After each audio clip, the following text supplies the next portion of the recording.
Defense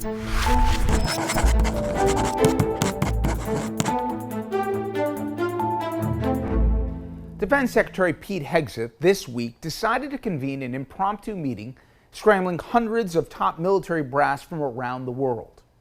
Now, forgetting for a moment the millions in taxpayer money and the massive security risk putting all these people under a single roof, the critical message he apparently had to deliver was both embarrassing and disturbing. Hegseth, who's desperately trying to convey that he's a tough guy but will inescapably be identified forever as a weekend Fox News talking head, ludicrously berated and lectured officers who've given, in many cases, their entire adult lives to service for our nation.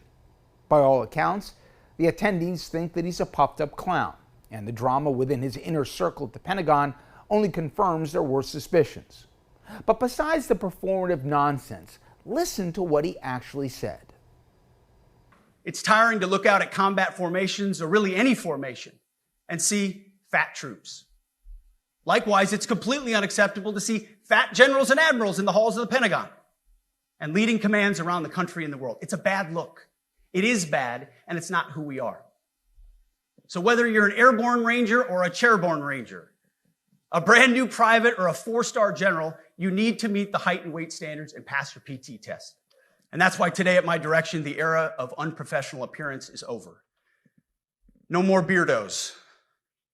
The era of rampant and ridiculous shaving profiles is done.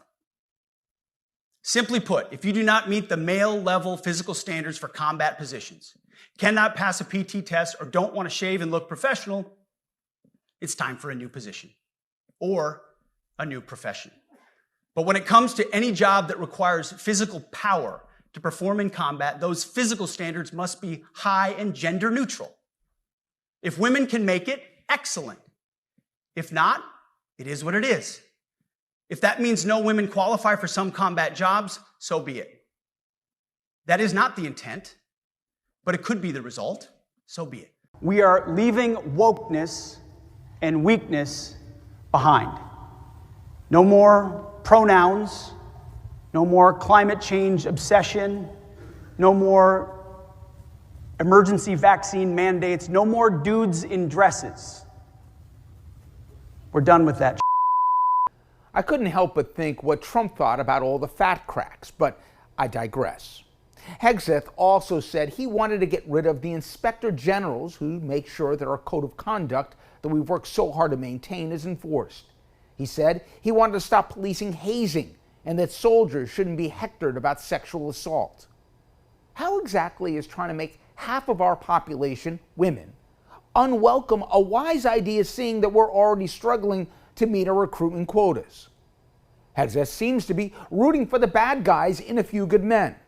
Harass women, haze recruits without consequence, and keep women away from combat.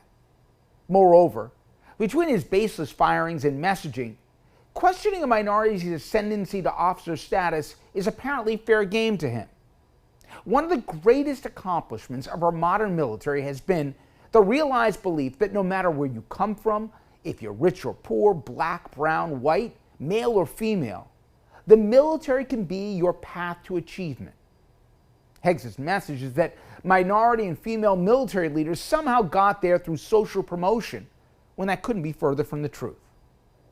Then, Trump took to the stage. Upon hearing of the meeting, he couldn't help himself and wasn't about to let Pete command the spotlight. Throughout his rambling address, he was clearly unnerved that in what resembled a typical MAGA rally, his conspiracies and demeaning one-liners were falling flat. You could hear crickets from the brass, and at one point, Trump all but begged for some laughs. But what he said was no laughing matter when it came to using our military against our own people.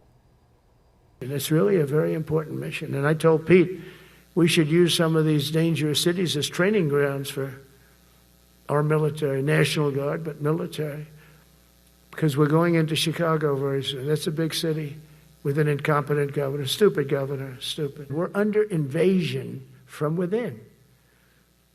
No different than a foreign enemy, but more difficult in many ways because they don't wear uniforms. At least when they're wearing a uniform, you can take them out. These people don't have uniforms. But we are under invasion from within. We're stopping it very quickly. This is beyond scary stuff.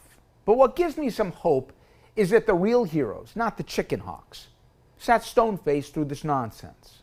The generals and admirals apparently remembered they swore an oath to defend this nation and not a single man. We can still have hope.